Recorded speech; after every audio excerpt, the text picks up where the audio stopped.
Welcome to the newest video on my channel. I haven't posted in a while, but I had a question that needs answering, and it's where does Big Momma'S house rate in the artistic canon of its contemporaries?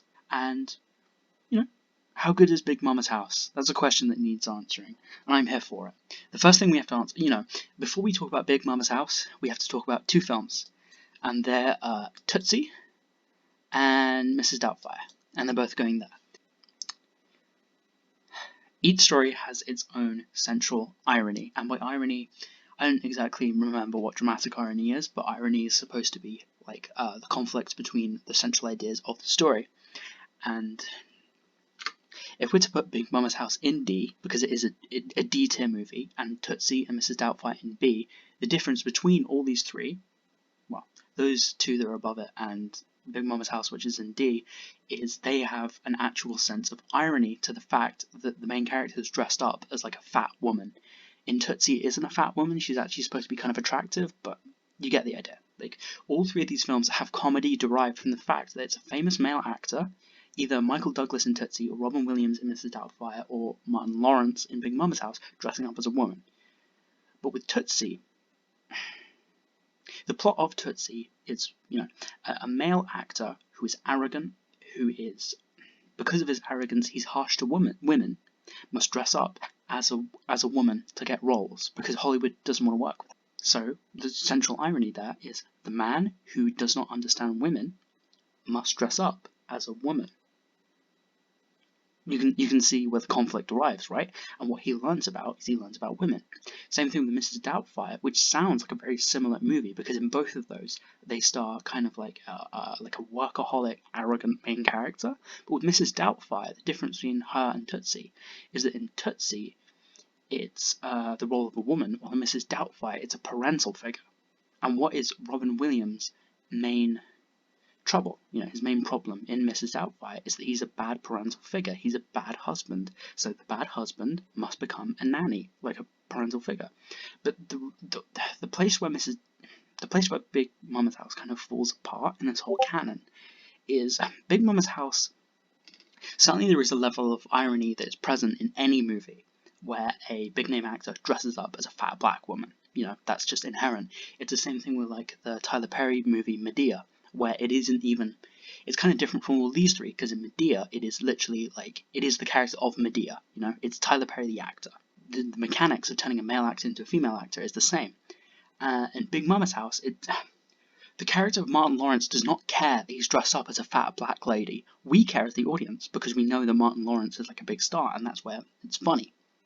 But that's the difference between a character who has events happen to them and a character who goes through a story. Because in Tootsie and Mrs. Doubtfire, it's a story. It's a conflict. It's a development.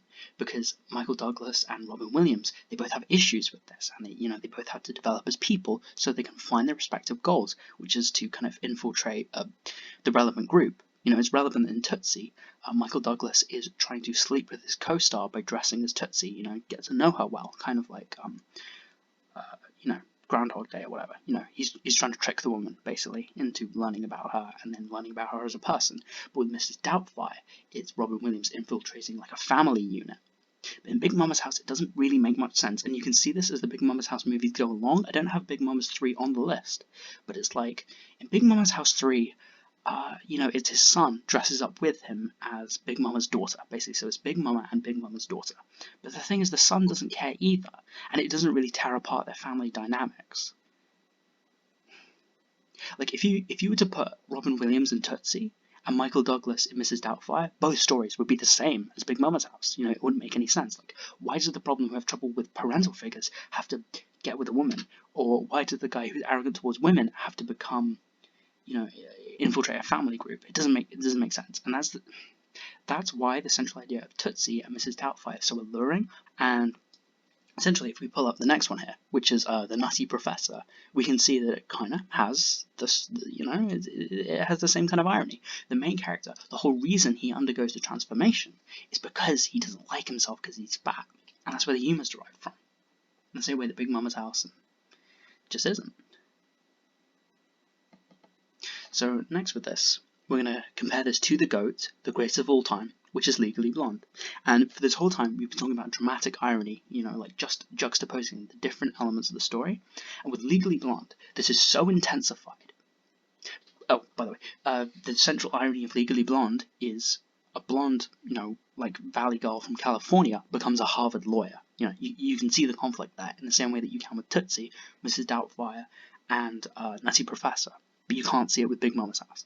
In Legally Blonde, this central irony is so particular that you can express it in 2 words: Legally Blonde. That is why Legally Blonde has the best movie title of all time. There is no movie title that is better than Legally Blonde, because you can't express. Usually with scripts, you have something called a log line, which is like a sentence that describes the movie. So with Tootsie, it's like, an arrogant actor must dress up as a woman to get close to the woman that he loves, because he's an arrogant dickhead. With Legally Blonde, you can do this logline, but it's in 2 words, Legally Blonde, because the 2 words that are included in the title juxtapose each other in a way that they don't with The Nutty Professor or Mrs. Doubtfire, which is why Legally Blonde is A tier and those are B tier, because Legally Blonde is so inherent to the preconceptions that you have about a story and the conflicting ideas that it would present that, you express it as a title. And this is much the same as a different movie, Jurassic Park. Jurassic Park and Legally Blonde are just as good as each other, because Jurassic Park holds the same kind of central irony, which is you are trying to contain something that is chaotic, and you can't contain it. It's a dinosaur. It's literally the character of Jeff Goldblum. It's like nature finds a way. It's constantly being talked about throughout the entire story, and you can express it in the same way. In the same way that Legally Blonde are 2 words that don't work together and create a central conflict and irony, Jurassic Park is the same. Jurassic is it's a dinosaur. It's something you're unable to stop. And then you have Park, which is like something very controlled. It's a zoo. And I'm not saying that this reflects on the actual quality of the movie. I'm just trying to express that there is a certain, a level of premise that is better than other premises, because it gives you a certain framework to work in. And so we're going to examine 2 that don't necessarily work. Legally Blondes. Legally Blondes is like it's a direct-to-DVD sequel to Legally Blondes, and it makes Legally Blonde the original, so it's Legally Blondes because they're twins, so it's a plural. The problem with this is that it doesn't intensify the central conflict of Legally Blonde. It's like, what's the point? The point of Legally Blonde wasn't that there was one of them. While we're fucking talking about Legally Blondes, let's discuss how the premise just doesn't make sense. It's like Legally Blondes is about these 2 twins who move from this English town called Kentsfield to this really cool private school that's for rich people, but it's the juxtaposition between England and a American private school that is still really posh doesn't make as much sense as going from California to Harvard. It's there's no real progression there where they're actually threatened. I get in the movie they're threatened kind of uppity students at their school, but they don't really care about it. It isn't central to their identity, and it's certainly not relevant to their identity as twins.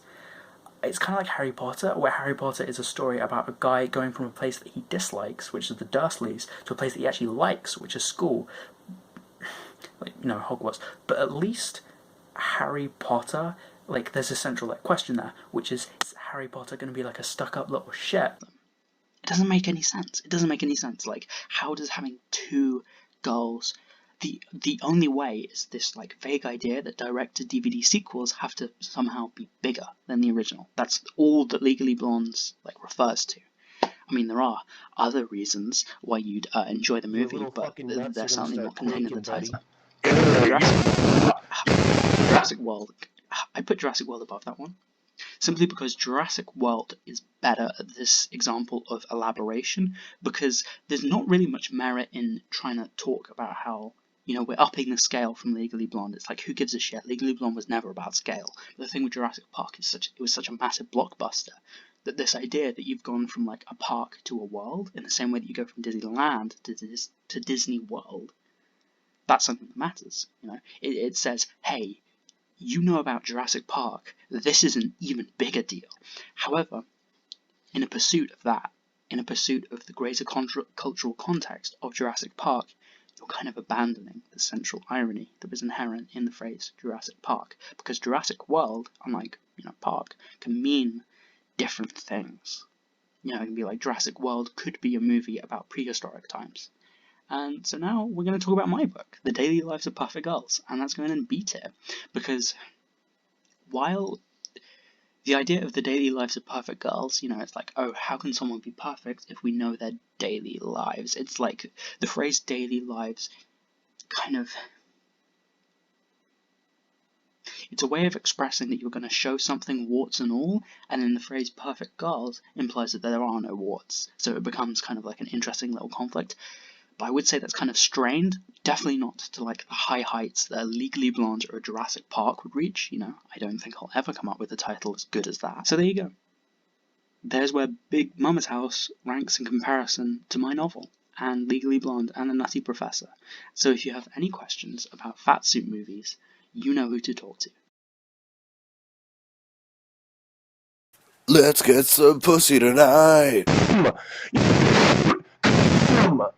You're gonna shoot,